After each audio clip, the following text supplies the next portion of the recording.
Yang belum dibuka, Cak Harun nomor berapa? Saya nomor 7. Box nomor 7, play or pass? Enggak kan sudah diatur. Play dong, play. Play ya, oke. Asik. Memilih play artinya kita mainkan. Nah kali ini pertanyaan tidak dari panelis atau tidak dari saya tapi dari audiens. Silakan. Untuk masalah KPK ini, bagaimana cara kita untuk mempercaya lagi kepada masyarakat kalau misalnya KPK ini masih menegakkan hukum? Itu. Terima kasih. Terima kasih. Ada banyak hal yang bisa kita lakukan. Pertama apa? Tuntaskan penyidikan kasus-kasus yang sekarang saat ini juga masih menjadi catatan bagi teman-teman koalisi masyarakat sipil. Ada banyak kasus yang belum tuntas. Yang kedua, beberapa buron ya seperti Harun Masiku, ya, kebetulan namanya sama ya, itu juga harus dituntaskan. Saya pada saat masih di KPK, saya sampai tahu apa kegiatannya Harun Masiku itu dari jam per jam, ya. Itu saya bisa tahu di mana dia berada. Dan itu saya sudah informasikan ke pimpinan.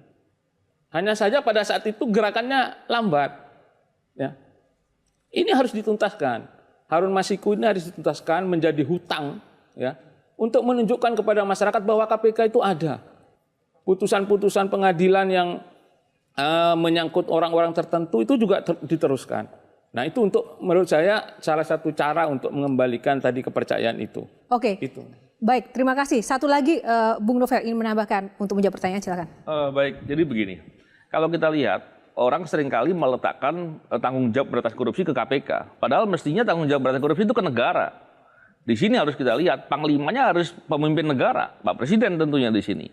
Nah, disitulah yang maka kita harus mendorong agar pemberantasan korupsi menjadi isu strategis dan prioritas. Kalau itu terus kemudian tidak dilakukan atau tidak dilakukan dengan serius, maka akan repot sekali. Maka sulit sekali kalau nggak optimal gitu.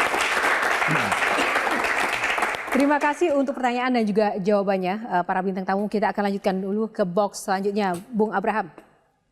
2. Kita buka box nomor 2, sprindik. Nah, ada yang ingin saya tayangkan terlebih dahulu? Untuk melakukan pembenahan dan pembersihan. Apakah ada komisioner lain yang terlibat dalam kasus Firly, Pak Abraham Samad? Apakah Anda tahu? 100% saya percaya ada. Ada berapa orang yang Anda tahu terlibat? Ada sekitar 2-3 orang yang terlibat. 2 itu siapa sih? Ya tentunya saya mengirim pesan nih kepada aparat penegak hukum. Dia pasti tahulah. Karena saya tahu cara kerja mereka. Tapi Anda yakin 2 ini? Iya. Dan nggak bisa disebutkan di sini? Oh nggak bisa lah. Oh nggak bisa. Ya, nanti Novel aja yang. Oke Bang Novel. Nah Bang Novel, saya mau tahu soal sprindik ya. Ini box soal sprindik. Sprindik ini sering dijadikan bargaining terhadap seseorang. Apakah itu benar? Kalau di KPK dulu ya, kalau dulu KPK nggak bisa menghentikan penyidikan. Jadi kalau sprindik dijadikan bargaining rasanya kecil kemungkinan. Justru sebelum menjadi sprindik, baru penyelidikan atau baru pemeriksaan perkara di tahap persiapan penyelidikan, di situ menjadi peluang. Tapi kalau sekarang KPK masih bisa atau berwenang melakukan penghentian penyidikan. Jadi bisa saja itu dilakukan. Tapi kalau sudah sprindik biasanya pemeriksaannya sudah dilakukan dengan dengan pemeriksaan yang tuntas gitu, yang terbuka begitu ya. Jadi agak sulit juga kalau kemudian dilakukan penghentian penyidikan. Jadi menggunakan sprindik untuk bahan seperti itu kecil rasanya. Jadi sudah ada proses sebelum sprindik yang harusnya sebelum sprindik mestinya dilakukan ya. Oke, Gian silakan. Dari tadi 3 tamu kita ngomong dulu dan dulu. Sebobrok apa KPK sekarang, dan apakah ini juga ada kaitan dengan tadi kata Cak Harun tadi, Harun Masiku. Sudah ketahuan di mana tiap jamnya di mana, tapi kok mandet. Kenapa? Ada apa dengan Pak Firly? Saya jawab dulu Pak. Oke, dijawab dulu sebobrok apa? Harun Masiku, Cak Harun nanti menjawab. Saya begini ya, tidak pernah ada di KPK ada rutan sampai ada pengumpulan uang memeras tahanan atau mendapat suap sampai 4-6 miliar baru kali ini. Dan itu menunjukkan betapa parahnya, karena pengungkapan kasus itu bergantung dengan bagaimana proses penahanan yang dilakukan dengan efektif. Bahkan bukan cuma sekedar itu, ada namanya petugas rutan yang melakukan asusila terhadap istri tahanan. Pelecehan. Ini suatu hal yang luar biasa dan belum pernah terjadi. Tahanan korupsi. Ya. Tahanan KPK. Dan ini tidak ditindaklanjuti dengan proses penegakan hukum pidana, tapi hanya diperiksa etik. Bukan hanya sekedar itu, bahkan ada laporan PPATK yang sekian ratus miliar terkait dengan internal KPK, itu pemeriksaannya juga tidak dilakukan dengan sungguh-sungguh. Sebobrok itu jawabannya. Oke, sudah terjawab ya? Sudah. Gian, langsung. Kalau Harun Masiku, kenapa belum tertangkap? Dan tadi Anda juga mengatakan, Cak Harun, bahwa ya sudah melaporkan kepada pimpinan, tapi pimpinannya lamban. Siapa pimpinan itu? Saya memulai dengan begini ya. Kalau dari kata dulu, itu ada dulu sekali. Itu dulu banget ya. Dulu banget. Dulu banget. Ya. Tapi ketika mulai dulunya itu mendekati sekarang, itu saya pernah ingat untuk mengelabui agar sprindik itu tidak bocor. Kalau bocor itu bahaya. Anggota-anggota di lapangan bisa apa namanya? Dan itu Bisa dibungkus duluan istilahnya itu. pernah terjadi. Nah, Supaya tidak bocor. dan itu banyak. Supaya tidak bocor, saya dulu pakai duit sendiri. Karena kasih tahu atasan mau bergerak. Pakai duit Bocor sendiri nanti. kalau bocor, Pak. Oke. Bocor. Oh, tunggu. Berarti Anda tidak lapor atasan agar tidak bocor. Artinya atasan Anda itu sering membocorkan Gini, sendiri. Atau gimana? atasan itu kan Anda tingkat- ada trust issue dengan pimpinan? Bertingkat-tingkat ya. Oh, oke. Ada tingkatannya direktur, ada deputi, ada pimpinan. Kalau sama direktur saya pasti ini atasan langsung. Kalau sama pimpinan yang tertinggi? Ya terkadang dari teman-teman juga nggak usah lapor aja sama pimpinan. Oh, berarti ada pilih-pilih, Iya. ada trust issue. Tapi Ada saya mau tanya kecurigaan. dulu. Ini Cak Harun ini sudah 5 periode ya, mengalami 5 kepemimpinan pimpinan KPK, ketua KPK seperti itu. Nah, mana yang trust isunya paling tinggi dari 5 masa menjadi bagian dari KPK itu? Di sebelahnya boleh jujur walaupun ada rekan ya mantan ketua KPK juga. Jujur nih dari 5 ini, siapa yang paling meresahkan Anda? Trust isu yang paling besar yang mana? Hampir dari semua pimpinan di dalam periode sebelum Pak Firly ini punya Kurang penilaian lebih ya. yang positif ya.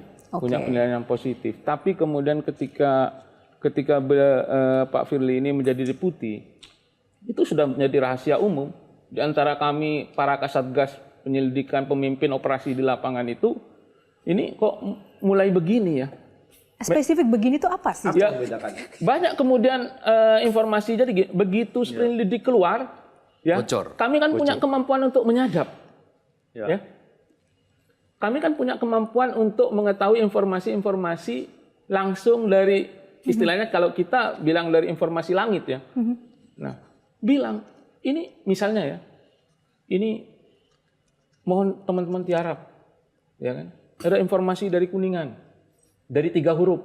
Nah, itu baru keluar sehari, sprindik keluar, ya kan? Nah, itu kita sudah kan sehari kita sudah langsung bisa menyadap. Jadi orang-orang itu sudah kita di lapangan kita sudah memetakan semua gitu loh. Pergerakan orang-orang itu sudah. Nah, salah satunya itu. Makanya kemudian ketika ada dalam satu operasi, ya, karena menyangkut sosok yang juga menurut saya juga public figure dan punya kekuasaan ya. Big fish atau giant fish?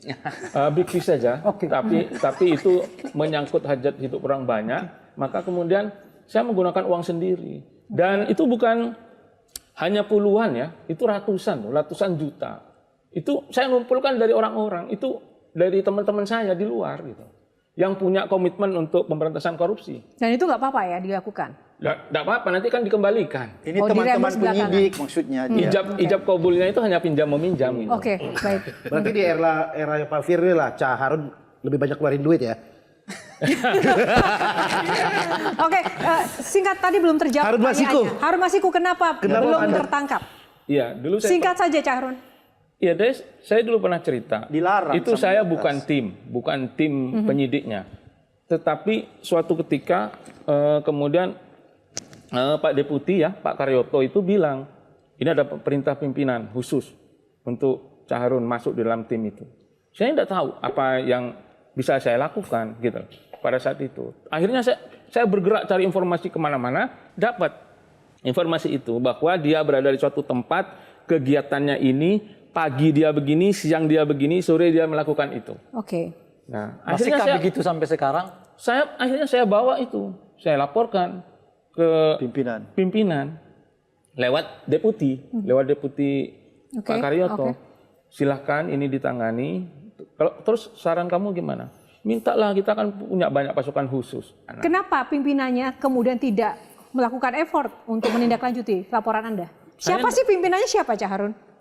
Ya pada masa Pak Firly ini. Oh itu jawabannya. Pak Firly sama Pak Harun Masiku lagi main petak umpet kayaknya ya. Lebih butuh informasi di mana gitu Nah, daripada Bung Kohar, ditangkap. bagaimana dari kacamata jurnalis ini? Ya. Melihat kasus ini selama ini?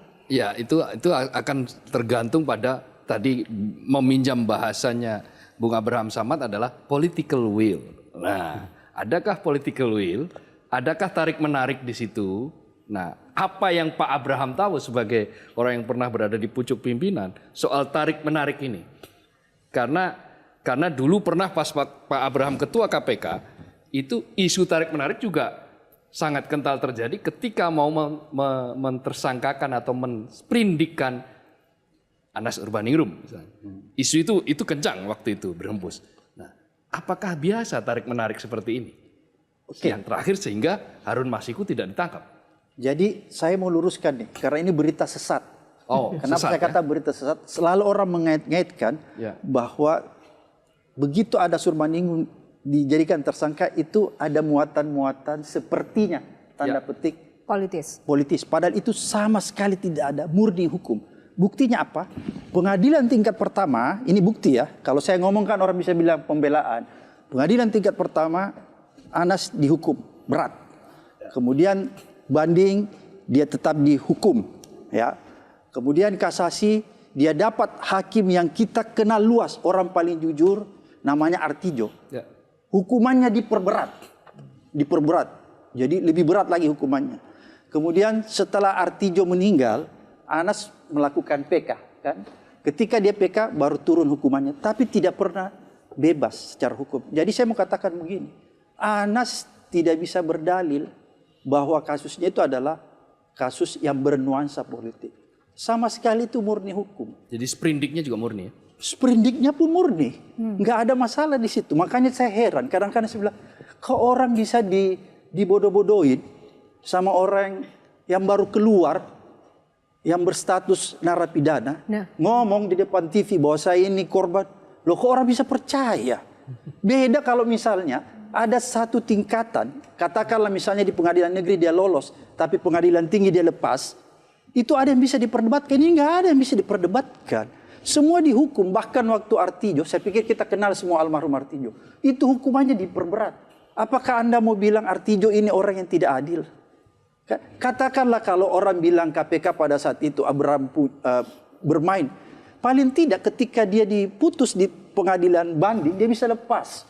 Atau di tingkat kasasi, nggak pernah Anas itu lepas. Tapi kita wajar, semua orang yang disidik oleh KPK, kalau dia politisi, alasan yang paling tepat yang bisa mempengaruhi common sense publik, supaya publik percaya selalu, saya ini korban politik. Semua seragam begitu. Romi juga kemarin begitu.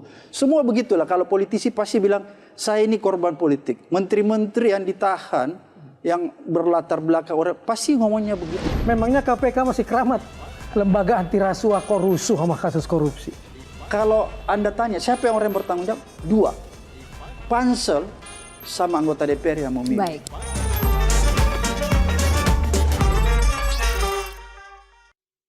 Jelajahi cara baru mendapatkan informasi. Download Metro TV Extend sekarang.